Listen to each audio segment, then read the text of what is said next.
l'actualité ce soir, un groupe canadien annonce un investissement de près de 185 milliards de francs CFA en Côte d'Ivoire. Ce montant va servir à construire une usine de traitement de minerais dans la zone d'or d'Iti, commune de Zouaounia. Sur le plan culturel, la première dame de Côte d'Ivoire apporte son appui au groupe Magic System. La 10e édition du Festival des musiques urbaines d'Anoumabo, FEMUA, a été lancée, un rendez-vous phare de la scène musicale ivoirienne. 12e conférence des parties de la Convention de la protection et de la mise en valeur du milieu marin des zones côtières de la côte atlantique de la région de l'Afrique de l'Ouest, du centre et du sud.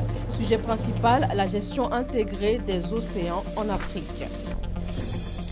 Et puis en Afrique du Sud, remaniement ministériel, 10 ministres et 9 ministres délégués ont été remplacés. Le ministre des Finances, considéré comme l'ultime rempart à la mainmise sur l'économie des proches du président, a lui aussi été remercié. Bienvenue dans le 20h, vous êtes sur RTI 1, bonsoir à tous. Près de 185 milliards de francs CFA pour la construction d'une usine de traitement de minerais dans la mine d'or d'Iti, commune de Zouaounia, zone ouest de la Côte d'Ivoire. C'est le montant que veut investir un groupe minier canadien qui a la charge de l'exploitation de cette mine. Les premiers responsables ont rencontré hier le chef de l'État, Jérôme Kofi Abola. Une autre confiance de taille à la Côte d'Ivoire. Elle vient de Endeavour Mining, une compagnie minière canadienne qui a en charge l'exploitation des mines d'or d'Iti et Agbaou sur le sol ivoirien.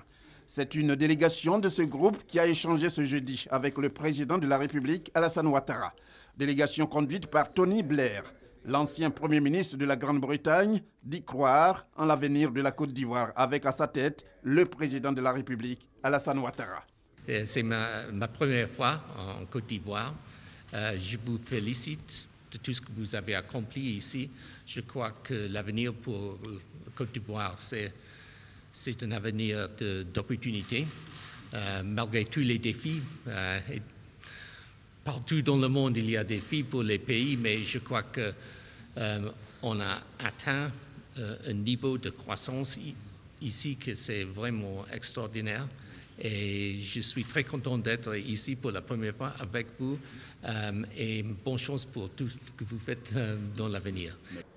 Le groupe Endeavour Mining, après avoir déjà investi 200 millions de dollars, promet de débloquer une autre enveloppe d'une valeur de 300 millions de dollars. Cette somme, une fois disponible, va servir à la construction d'une usine de traitement dans la mine d'or d'Iti pour une production moyenne d'environ 3 millions de tonnes de minerais. Daniel Kablan-Duncan a visité ce vendredi le chantier d'aménagement de la zone franche du village des technologies, de l'information et de la biotechnologie Vitib. Le vice-président ivoirien a également posé la première pierre des premières entreprises qui vont opérer sur place au Vitib. Mahama Traoré, Fijanaïma. C'est un ouvrage qui fera de Grand Bassam une ville à la fois historique et un temple des nouvelles technologies. Il s'agit du Vitib, le village des technologies de l'information et de la biotechnologie.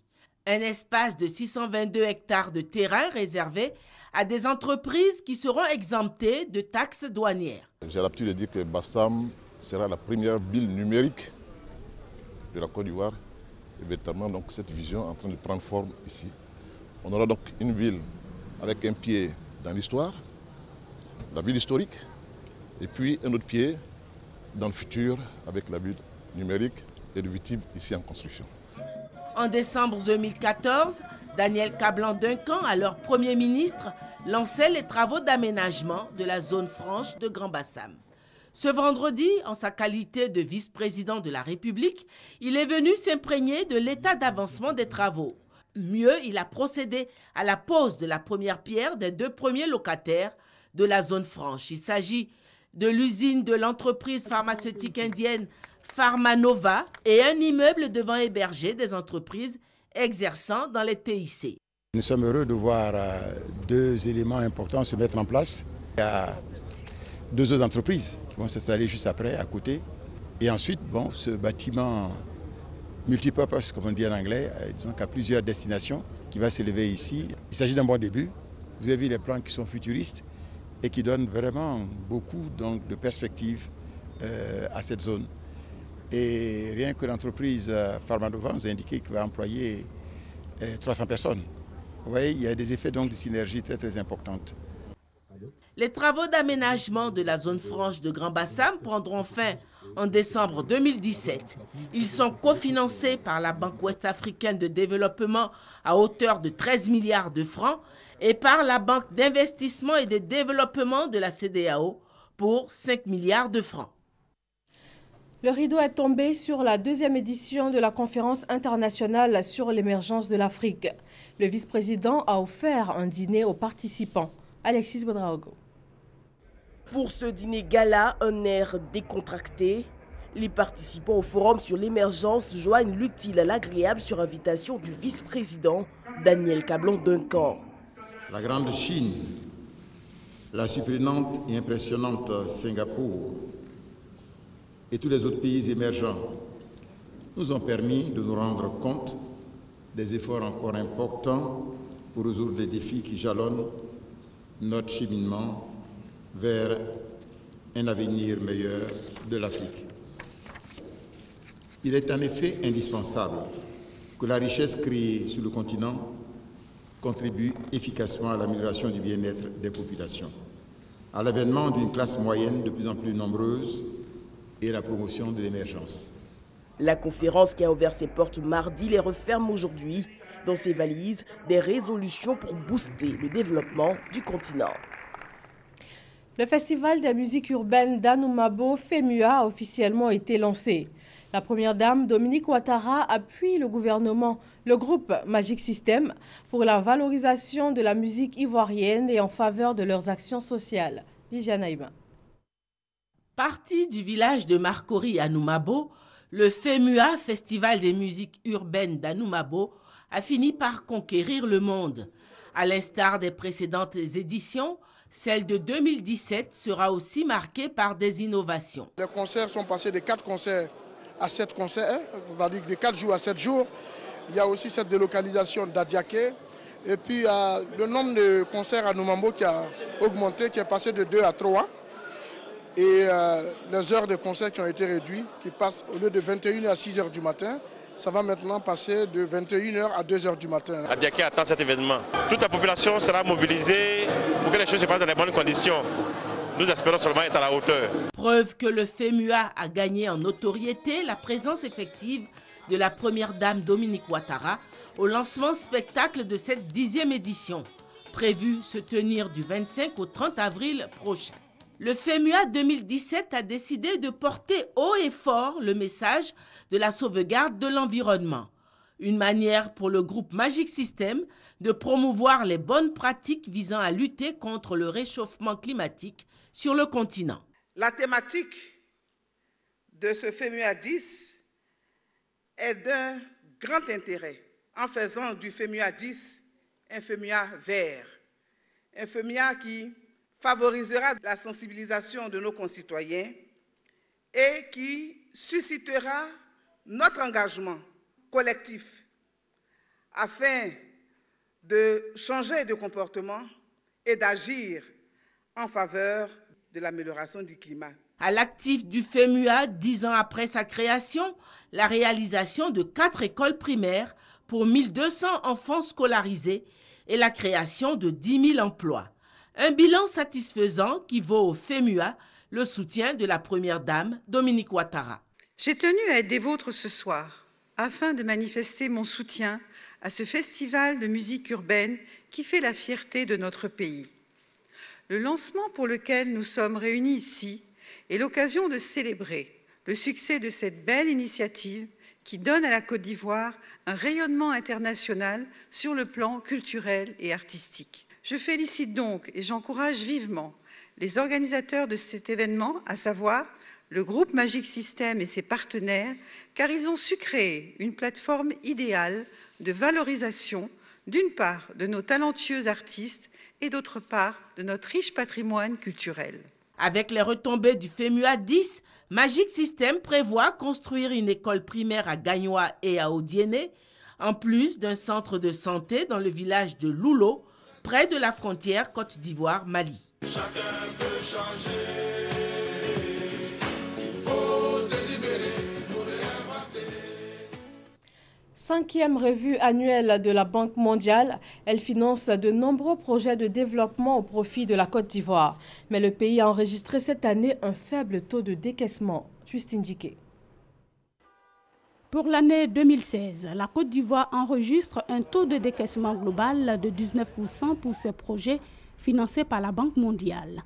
Un faible taux jamais enregistré qui traduit la persistance des difficultés liées à la mise en œuvre de ces projets. Certaines difficultés subsistent, notamment la mobilisation effective et abondante des ressources de la contrepartie État, la prise du texte d'application portant fixation et harmonisation des salaires, indemnités et autres avantages du personnel impliqué dans la mise en œuvre des projets, la question relative à l'évaluation des contrats de performance, pour ne citer que celle-ci. Il est donc question au cours de cette 5e revue annuelle de la performance des projets financés par la Banque mondiale de faire le diagnostic des projets pour en tirer des leçons. Cette revue est organisée par le gouvernement et la Banque mondiale qui se mettent ensemble pour identifier les problèmes qui se posent notamment au niveau du taux de décaissement et de la mise en œuvre des activités. Les recommandations de cette 5e revue témoignent de la responsabilité et de l'engagement des coordonnateurs à mieux faire leur travail. C'est une revue globalement d'engagement et de prise de conscience sur l'importance des financements que nous avons et la mise en adéquation avec les besoins du personnel. Le gouvernement ivoirien aussi s'engage à jouer sa partition. Le gouvernement prend l'engagement de compléter les dispositifs réglementaires à travers la signature des textes d'application du décret 475 du 1er juillet 2015 relatif à la gestion des projets cofinancés par les bailleurs. Lorsqu'il était appliqué sous la forme d'instruction, instruction 192, ces dispositions avaient permis à notre pays d'avoir des résultats remarquables, n'est-ce pas? Toutes choses qui font espérer un meilleur taux de performance. La Côte d'Ivoire peut beaucoup mieux faire et nous sommes d'accord que c'est le cas. Et c'est justement aujourd'hui on a ensemble essayé de voir les points collants, les points qui empêchent qu'on fasse une performance meilleure et justement avoir un plan de travail pour surmonter tout ça. Les engagements actifs de la Banque mondiale en cours en faveur de la Côte d'Ivoire comptent 15 projets pour un montant de plus de 404 milliards de francs CFA et plusieurs autres projets en préparation pour plus de 616 milliards de francs CFA. Les ministres africains en charge de l'environnement sont réunis dans la capitale économique ivoirienne. Ils réfléchissent avec les experts de l'environnement sur différentes problématiques à la faveur de la 12e conférence des parties à la Convention d'Abidjan. Les ministres africains en charge de l'environnement, avec à leur tête la ministre Anou Loto, nouvelle présidente de la COP12, sont allés présenter au Premier ministre Amadou Gon Coulibaly les fruits de leurs réflexions. La gestion intégrée des océans en Afrique au cœur de cette 12e conférence des parties de la Convention de protection et de mise en valeur du milieu marin, des zones côtières de la côte atlantique, de la région de l'Afrique de l'Ouest et du centre et aussi du sud. Les experts présents ont évoqué les opportunités de créer de la richesse à partir de l'exploitation durable des ressources marines et côtières. Grace Kando. Ministres de l'Environnement et experts membres des 22 pays côtiers de la Convention d'Abidjan se sont retrouvés pour discuter de la gestion intégrée des océans en Afrique. Pendant 5 jours, ce thème était au menu de la rencontre dénommée la 12e COP de la Convention. Occasion de poser les bases de l'application des principes de l'économie bleue dans le processus de développement. Nous vivons de l'exploitation pétrolière, malheureusement, qui impacte négativement nos océans. Et donc, il était important pour nous, ensemble, de regarder comment gérer durablement ces écosystèmes. Une bonne conservation, une bonne gestion de ce milieu fragile est important pour nous, mais surtout son impact vis-à-vis de nos économies. Donc nous repartons ici avec beaucoup d'espoir et avec beaucoup de satisfaction. Au terme de la rencontre, la ministre Anne-Désirée Ouloto a été élue présidente de la Convention d'Abidjan pour un mandat de 3 ans en remplacement d'Edith Moliwa, ministre sud-africaine de l'Environnement. Cette 12e conférence des parties, qui marque la fin du processus de revitalisation de la Convention pourrait être considérée comme celle qui augure de sa maturité. Et s'il est vrai que beaucoup d'efforts ont été consentis, il convient également de souligner que le chantier est encore vaste. Plusieurs projets de décision ont été adoptés. Il s'agit entre autres de la gestion durable des lagunes, des déchets marins et des villes côtières. Le gouvernement ivoirien a initié l'opération Grand Ménage, une activité qui doit se tenir tous les premiers samedis de chaque mois. La première édition de cette opération a bien eu lieu, la deuxième est prévue pour demain samedi. Mais avant, la ministre Anne-Désirée Oloto a dressé le bilan de l'édition passée et exhorté toutes les villes et communes ivoiriennes à se mettre à la tâche. Sécurité dans le domaine de la police, renforcement des capacités des officiers de l'École nationale de police avec Massokone et Gabriel Zani. Une salle multimédia, une bibliothèque et bien d'autres infrastructures construites et réhabilitées à l'École nationale de police. En plus de ces ouvrages, les élèves officiers de police ont aussi bénéficié de formations et de renforcement de capacités dans plusieurs domaines. Autant de retombées issues de la convention de financement signée entre l'État de Côte d'Ivoire et l'Union européenne. Nous avons beaucoup travaillé sur la rénovation des programmes et la formation des formateurs. Outre les matières de police traditionnelles, nous avons mis un focus particulier sur les méthodes de gestion du personnel, des matériels et de la fonction emploi-compétences en général. Pour expliquer cette indéniable réussite, il suffit de rappeler encore une fois qu'il n'est de richesse que d'hommes.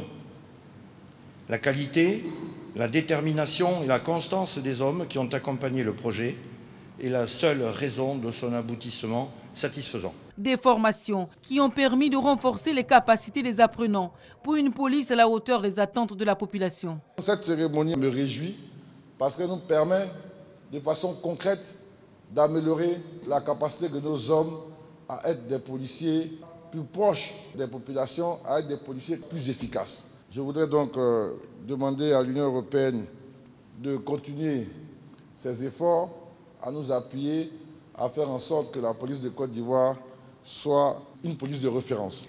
À l'issue de la formation, la cellule multimédia de l'École nationale de police a produit des supports numériques au nombre desquels 8 vidéos didactiques sur la légitime défense, la déontologie, la régulation de la circulation, les gestes et techniques d'intervention et la gestion d'une scène de crime.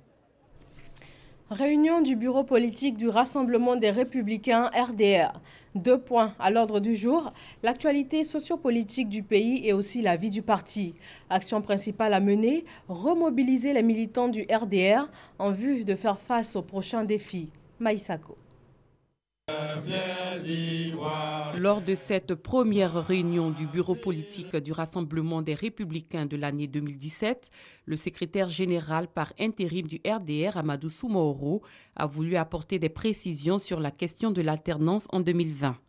Que cette question reste du domaine réservé au président de la République et au président Arikona Bédié, président de la conférence département du RHDP. Par ailleurs, le président de la République n'a-t-il pas été clair sur cette question? Celui qui lui succédera sera issu du parti unifié RHDP. En 23 ans d'existence, le RDR a parcouru du chemin, mais de nombreux défis restent à relever, d'où la nécessité de tenir son 3e congrès ordinaire. Ce congrès pourrait se dérouler en 2 phases. Les pré-congrès régionaux au mois d'avril 2017 et le congrès, nous proposons le mois de mai. La grève des fonctionnaires, la décoration des membres du parti, la participation du RDR à l'édification du RHDP sont autant de sujets évoqués au cours de ce bureau politique. La rencontre s'est soldée par la lecture d'un communiqué final. Au terme de ce bureau politique, le RDR a réaffirmé son engagement et sa détermination à poursuivre ses actions politiques dans l'union, la fraternité et le rassemblement. La présidente du Renouveau pour la paix et la concorde, Henriette Lagou, a rencontré à Daokro le président Henri Konan Bédié. Ils ont passé en revue des questions de politique nationale et internationale. La réconciliation et la consolidation de la paix ont constitué l'essentiel de leurs échanges. Sam l'Africain écope de 6 mois de prison ferme et d'une amende de 500 000 francs CFA. Le tribunal de première instance l'a condamné pour avoir tenu des propos xénophobes lors d'un meeting. Gabriel Zani. Sam Mohamed Jichi dit Sam l'Africain, condamné à 6 mois de prison ferme et sommé de payer une amende de 500 000 francs CFA. C'est le verdict rendu ce vendredi au tribunal de première instance d'Abidjan. Arrêté pour incitation à la haine tribale, à la xénophobie et à la révolte militaire. Le parquet avait requis 12 mois d'emprisonnement et de l'amende de 5 millions de francs CFA contre le prévenu qui a plaidé non coupable. Pour le procureur de la République, le jugement rendu est juste, même si la Cour n'a pas retenu ce qu'il avait requis. C'est une décision juste et ça permet aux uns et aux autres de savoir qu'il faut arrêter de tenir des propos de nature à catégoriser les Ivoiriens, à diviser les Ivoiriens, parce que ce sont des propos qui peuvent être d'une extrême gravité. L'effet peut être immédiat comme lointain. Le tout, c'est d'amener les Ivoiriens à vivre en paix et à éviter, même malgré l'émotion qui peut être passagère, à éviter de réveiller les vieux démons. Reconnu coupable des faits reprochés, Sam l'Africain va en prison en attendant son procès en appel. Selon le juge, le prévenu et sa défense ont 20 jours pour faire appel de la décision. Dès que je sors de cette audience, je fais appel immédiatement parce que j'estime que cette condamnation ne doit pas durer plus longtemps. Sam l'Africain, en tant que président de la nouvelle Alliance de Côte d'Ivoire pour la patrie, NACIP, a eu le soutien de l'Alliance des forces démocratiques, AFD, dont son parti est membre. La ministre de la Femme, de la Protection de l'Enfant et de la Solidarité a conduit la délégation ivoirienne à la 61e session de la Commission de la Condition de la Femme. Maria Toukone s'est exprimée à la tribune de l'ONU. Elle a participé à plusieurs panels de haut niveau. Michel Digré. Elle a porté la voix de la Côte d'Ivoire à la tribune de l'ONU. La ministre Maria Toukone a présenté les grandes actions du gouvernement ivoirien en faveur de l'autonomisation économique des femmes. La ministre a par ailleurs participé à plusieurs panels sur la situation des droits des femmes dans le monde, notamment celui organisé par l'ONG CARE International et l'OIF représenté par sa secrétaire générale, Michaël Jean. Ce que nous avons compris, c'est plutôt organiser les femmes, quel que soit le lieu où elles sont, afin qu'elles s'améliorent, afin qu'elles connaissent leurs droits, afin qu'elles puissent se prendre en charge et voilà, et vivre comme tout le monde. En marge des travaux de cette session, la ministre a rencontré des associations de femmes ivoiriennes vivant à New York. Quel est le problème? C'est le problème de leadership. C'est tout. Je vais donner la parole à chacun. Ici, il s'est agi de prôner la cohésion sociale entre ces associations secouées par des crises. La paix est le préalable de tout. S'il n'y a pas la paix, on va dire quoi ici? Un message qui devrait concourir à ramener l'entente entre ces différentes associations féminines. Le ministre des Infrastructures économiques a rencontré les directeurs régionaux et départementaux en charge des infrastructures routières. Il a partagé avec eux sa vision et les a engagés à plus d'actions sur le terrain. Le Haut Conseil du transport sensibilise les transporteurs au danger de la surcharge sur les voies dans l'espace UEMOA. Les autorités annoncent la phase de répression. Éric Goré. Transporteurs et chauffeurs de l'espace UEMOA réunis dans l'enceinte de l'Office ivoirien des chargeurs à l'initiative de la Direction générale du Haut Conseil du transport. Ils sont présents pour être sensibilisés contre les surcharges des camions de marchandises qui ont pour conséquence la dégradation des voies. Faire en sorte que la charge à l'essieu soit limitée. Il s'agit de constater 11 tonnes 5 sur chaque essieu. Parce que la route même est réalisée avec 13 tonnes. Vous savez, si maintenant on dépasse les 11 tonnes 5, on va jusqu'à 14 tonnes, c'est comme si la route n'existe pas. Le règlement numéro 14 de l'UEMOA doit être appliqué par tous ces transporteurs et chauffeurs de camions de marchandises de l'Union économique et monétaire ouest-africaine. Nous sommes là pour dire que la loi communautaire qui impose le règlement 14 pour qu'un camion puisse charger en fonction de son poids, nous sommes là pour dire que c'est ça qui arrange le transporteur. Le camion qui doit prendre 20 tonnes, on lui met 60 tonnes, Des fois, avant d'arriver à Yamoussoukro, s'il n'a pas cassé 5 pneus, il a cassé 2 pneus ou bien il a cassé un moteur parce que le poids tiré n'est pas un poids normal dans le camion. Des mots qui ont réussi à convaincre les chauffeurs. Ils sont déjà prêts à appliquer la décision. Tu as moins de charge et tu as plus de sécurité. Et le camion peut beaucoup rester qu'avec la charge. Le règlement numéro 14, pris en 2005 par les États membres de l'UEMOA, rentre en vigueur le samedi 1er avril prochain dans tout l'espace UEMOA. Dans le domaine agricole, les revenus se consolident malgré la baisse des productions. Et cela grâce à une bonne tenue des prix. Les acteurs de l'administration agricole et du secteur privé ont fait le bilan de l'exercice 2016. Lancine Bakayoko. Au cours de l'exercice agricole 2016, la filière karité a connu une année bien meilleure en termes de rentabilité.